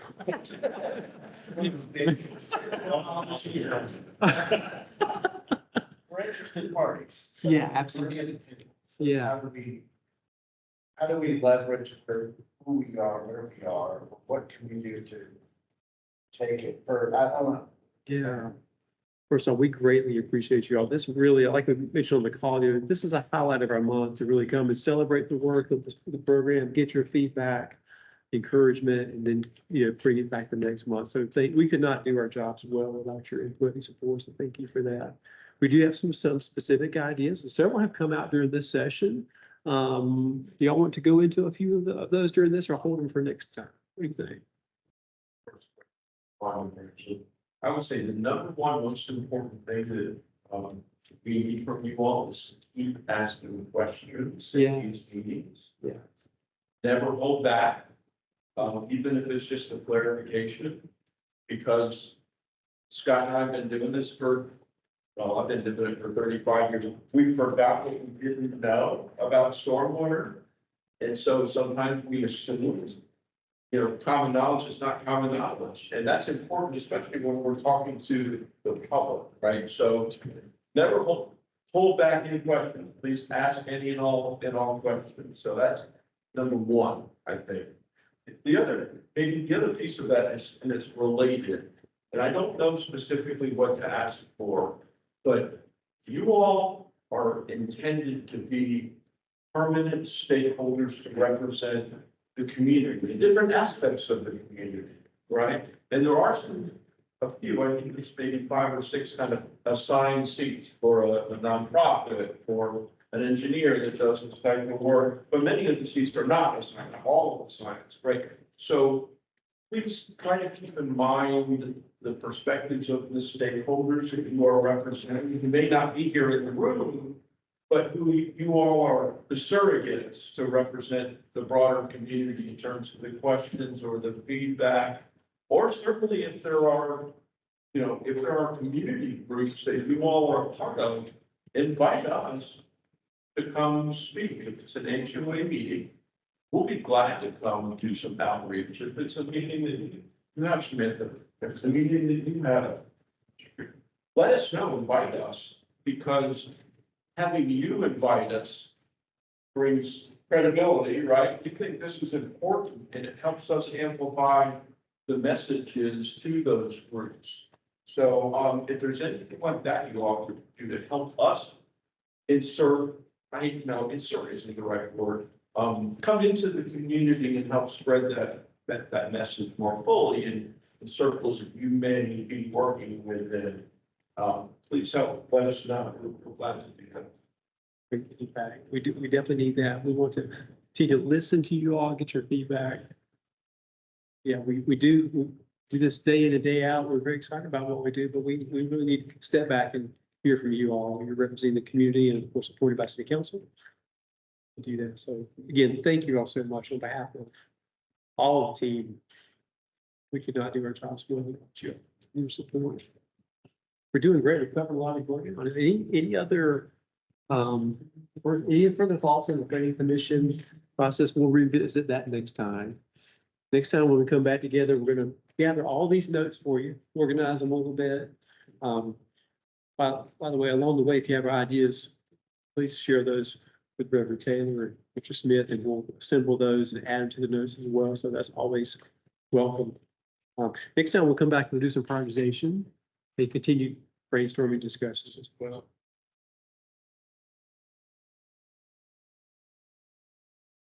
Maybe we'll hold off on these dozen ideas. We can certainly share this with you all. If you all like, maybe what we could do, we could maybe add this to the notes that we sent out.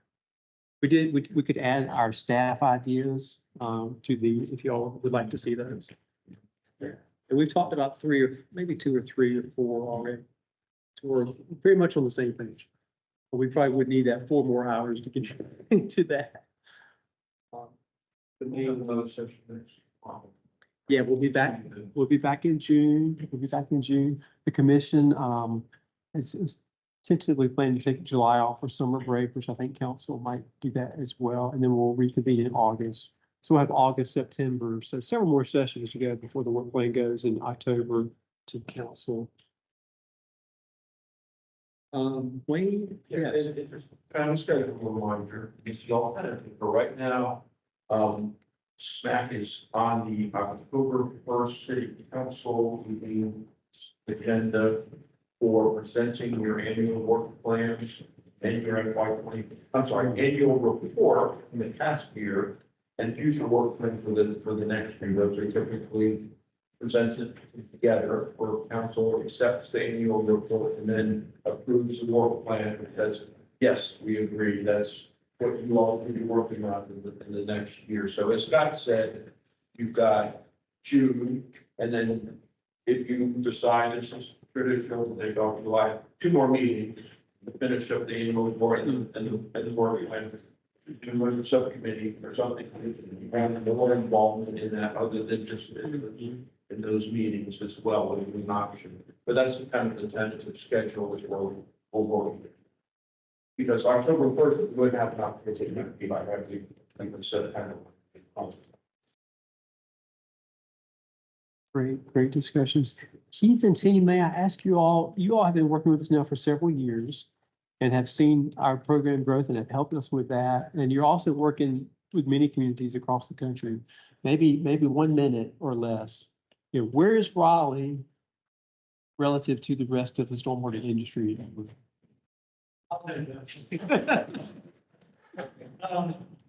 Introduce your background too, so that. Okay, so I can understand, so you. I'm an aging civil engineer. Grew up in Charlotte. My dad was city engineer in Charlotte. And I designed drainage infrastructure until 1988. And then since then, I've worked on helping communities develop, expand, modify, and fund us kind of evolving stormwater programs. And I work in a lot of different places, including New Orleans right now, where stormwater management has a really different meaning than it does in Raleigh, and Pittsburgh, and Dallas, and Baltimore, and Jen and Katie and I do a lot of this kind of work. So I guess a few things. One is, this is a pretty evolved stormwater program in Raleigh. It's been fee funded for 20 years now. So fee funded puts a bright light on what the city does, how they pay for it, how fair is it, are they doing enough, are they doing too much, are they charging the wrong people too much, is everybody paying the right amount? So it's a really more high visibility way to pay for a program than general fund, not better, but different. And Raleigh also benefits from not being at the bottom end of a giant river. So we don't have flooding problems day in and day out that kill a lot of people. So that's pretty different. Some places do, you know. When I'm in St. Louis, one of their main costs is maintaining levees, right? In New Orleans, one of their main costs is maintaining gigantic pumps. So the Piedmont of North Carolina has the beauty of having a lot of water, but it's spread out. And it's rolling terrain, not super mountainous. So if you go up to the mountains, the flat land that's easy to build on is right beside the creek. And the first place that stuff got built was right beside the creek. And now it gets wet when it rains.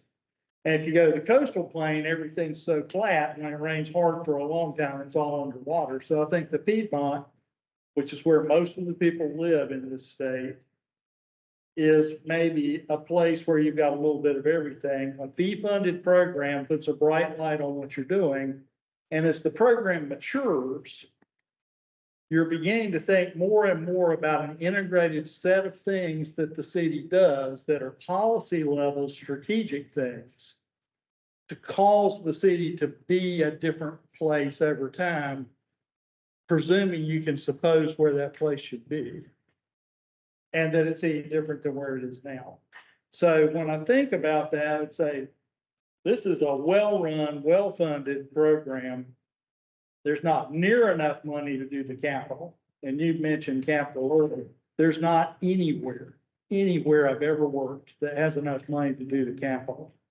If you supposed that drainage infrastructure would last 50 years and all you wanted to do was fix what you had, then if you knew how much money's worth you had, you just need 2% of that every year, inflation, right? And nobody even has that. And you don't even know what you have still, right? Not completely. So I think if you think about the role of a commission like SMAC, as it plays into this, it's a maturing program, and SMAC, if you look at a lot of these things, we're shifting from tactical to strategic. And we're shifting from regulatory to policy. So the answer is R3 projects are important, but I don't want to spend 40% of my time on R3. I want to look at that at home before I come in. It's on consent and we come in and we move to policy level strategic things quicker. And so that was like 4 minutes. So that's what I think. Thanks. Appreciate you all, Raptel's team, helping us so much. Well, Commission, we've covered a lot of ground here. We didn't take 4 or 5 hours to do it, but we could. But we'll come back and we have plenty of time to wrap this up, and we'll keep the notes.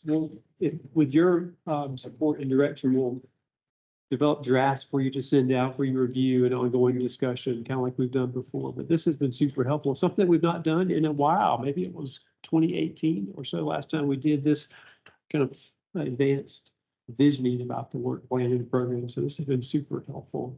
On behalf of the team, Matt, as always, thank you. Everyone who's here, Raptel's team, thank Keith and team, thank you all.